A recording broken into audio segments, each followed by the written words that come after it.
Hiya, it's Jo Huey here. Today I thought I would share with you a selection of my self-help books. I haven't got all of the self-help books that I started reading over 15 years ago, but I can tell you the ones that I remember and show you the ones that I've still got here. So probably the first self-help book that I can recall reading is a book called Feel the Fear and Do It Anyway. And it's a book by Susan Jeffers, and I really like the way she writes. I found it really easy to read.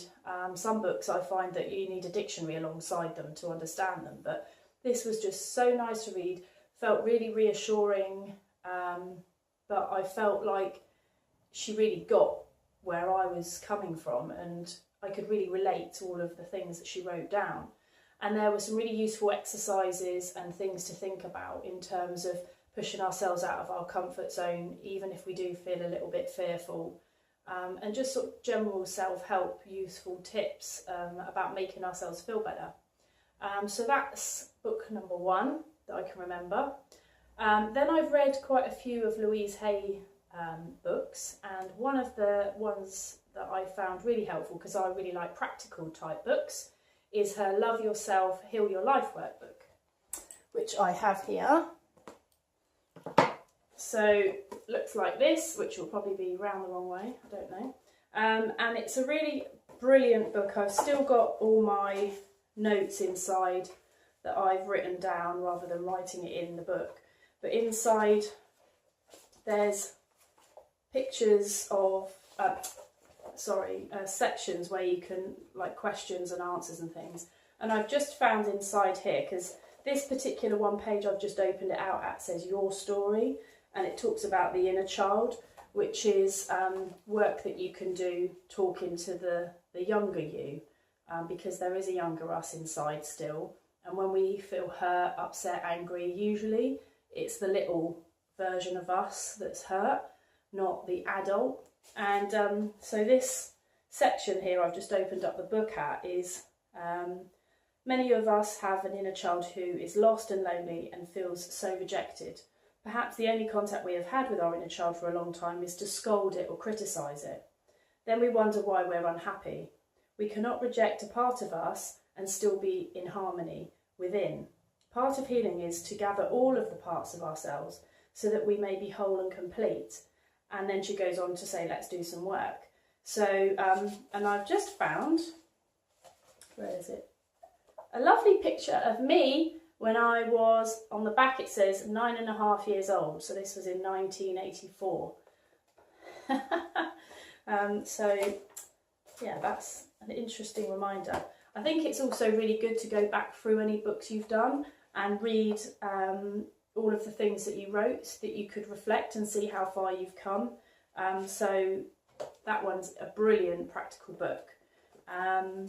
So the next ones I've got a big pile. Some of the books that I've got and I found really helpful relate to specifically being a child of an alcoholic, and then some are more general in terms of just self-help and psychology and things like that. Going on from the inner child, this book is Recovery for Adult Children, so a specific one, and it's really good and it's really thin, which I quite like, so there's not too much to read, and it's called Healing the Child Within from Charles Whitfield. So have a look at that. It's I think I remember just totally relating to the content within it. You know, when you have that light bulb moment and you think, oh my God, this is me. This was just like it. You know, I just totally connected when I read all the different sections. There's a section here on accomplishment, and I've underlined something that says, on a basic level, achieving or accomplishing implies empowerment, power, control, or the potential to master.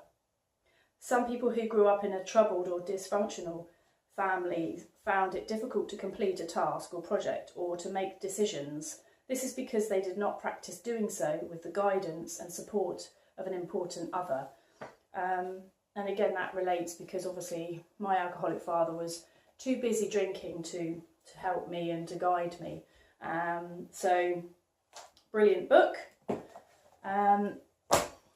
Next is a really interesting one about a psychology one, The Games People Play by Eric Berne. This talks about something called parent, adult, child, the different ego states that we're in. So when we have an interaction with someone, we could respond in a parent sort of way, you know, very looking after them kind of parental thing. Then we can respond in an adult way, or we can respond in a child way, which, you know, could be a hurt child, a playful child, or whatever. And so this talks about the games that people play, which is quite interesting, typical games and stuff. Have a look at that, very good. This book, I'll talk about this one next because this is a bit more meaty, and it's called TA Today, which stands for Transactional Analysis. It's a bit of a mouthful, but it's the same topic as the games people play in terms of this parent, adult, child. You know, it's okay that you don't read the whole thing if that's not your bag, but there's a really interesting explanation about these different roles that we play. So I would really recommend having a look at that one. Then my next one is called Reinventing Your Life. Amazing book, amazing. Of any of the books, get this one. So it tells you about how to end negative behaviour, feel good, and it also relates to something called schemas and life traps. And again, this will really relate if you've lived in an alcoholic home. Talks about the abandonment life trap, understanding what the life traps are. It's just will make sense of things, I believe, and it certainly made sense of things for me. So have a look at that. Then lastly, the batch. I've got one specific one on, again, this is a workbook follow-up to The Child Within, and this is a sort of practical thing again where there's questions and things that you can do to make changes, which I think is really good, so have a look at that. And then lastly, this Courage to Change book is one that I got when I went to Al-Anon, and it's a really nice little just reminder every day, kind of, you just dip into it, and it can give you some hope and kind of keep going if you feel a little bit low. I think today's the 18th of February, so funnily enough, there's a piece I've actually highlighted for today, so I'm going to read that out. Regular, dedicated practice of the principles of the programme keeps me feeling good about myself. This permits me to be increasingly open-minded and considerate towards everyone in my life. Today's reminder. Al-Anon meetings, fellowship, steps, traditions and literature all help me improve my ability to relate to others. I will renew my commitment to recovery today.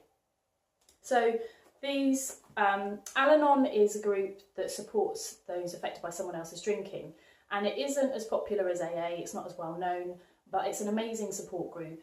You should have one in your area. You can just go to the Al-Anon website and you'll be able to put your postcode in and find where your nearest Al-Anon meeting is. They follow the 12 steps, which is the same as AA, and the 12 steps isn't for everybody, so, you know, kind of maybe go to a few of them, and if you don't like them after, 5 or whatever, then fair enough. But when I first went, it was all very strange and people reading out of books. It felt a little bit uncomfortable. But if you go a few times, you'll start to hear what other people are saying, and you won't feel alone because you'll relate to all of the things they're saying. Even if it's not the same situation, maybe it's a partner, not a father or a mother, but ultimately their behaviour will be the same probably as yours. So I recommend that one. And then last of all, the one I've got here is an NLP workbook. So I've studied neuro-linguistic programming, which is all about how we think, our communication. And this is an amazing practical workbook. If you do want to do any sort of change work, I really recommend having a look at this. Just takes a different perspective, and a more positive, a more positive approach rather than looking back over stuff. It's about how you want to change things going forward. So hopefully those recommendations have been useful. Again, please feel free to share this video with other people. I would really appreciate that. My Facebook is facebook.com/JoelLHuey. You can always email me your comments, and if you've got any book recommendations for me, I'd love to hear them. My email is joe@joehuey.co.uk. Thanks and take care. Bye.